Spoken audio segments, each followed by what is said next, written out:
These past few days have served as a wake-up call to many Canadians, a reminder to just how atrocious and wretched the Iranian regime in Tehran is. Something Iranian-Canadian dissidents have been trying to make us understand for years. First, we had the killing of Qasem Soleimani, and a lot of people just hadn't really heard of the guy before, or maybe heard the name mentioned in passing.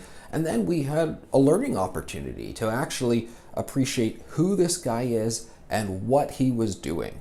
A senior agent of the state who had a terror cell, the Quds Force, where he went around the region and basically destabilized as many countries as he could, running various proxy wars. This is atrocious, and it opened our eyes wide that this was happening not clandestinely in Iran, but one of their most prominent figures was behind all of this. So when people call Iran a terror regime, a state sponsor of terror and all of that, you understand just how real it really is.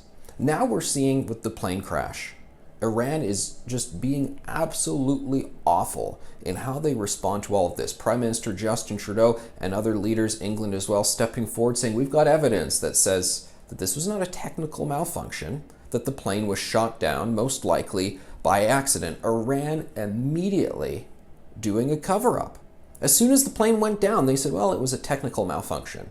But you haven't seen the black box, and you say that the cockpit didn't speak to any air traffic controllers. How on earth can you say that? They said that immediately.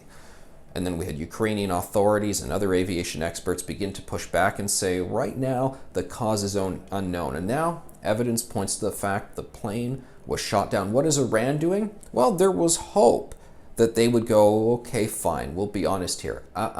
Now they are pushing back, demanding Canada release its evidence. They're being cagey with what they're going to do with this black box. They seem to just want to keep it to themselves. One Iranian representative even said, a spokesman for the government, saying that accusations that the plane was shot down is psychological warfare being waged by the West against Iran. Are you kidding me? This is not the way a normal country speaks. This is not a way a normal country operates. Now, some people have been aware of this with Iran for many years, but other observers go, wow, really?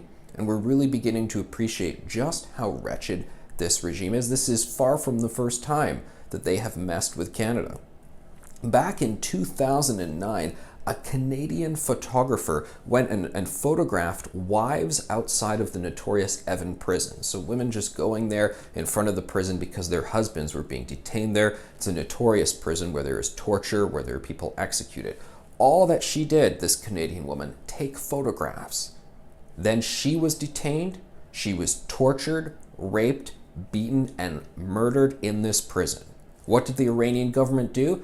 They tried to issue documents from bogus coroners saying, oh, she died of a stroke. They gave us the runaround. They refused to give good answers to all of this, and they basically engaged in a cover-up of a Canadian woman that they killed in one of their prisons. Iran is an atrocious regime, a horrible regime. There's a lot of awful stuff going on right now, and these 63 Canadian citizens killed in this plane crash, it's very tragic stuff. And I don't want to say if something good could come of this, because that is not the right way to frame this, because there's nothing good coming out of this, although the death of Soleimani actually is a good thing. But this situation, this episode we are in right now, it's really driving home just how wretched this regime is and how Canadians need to be tough with them.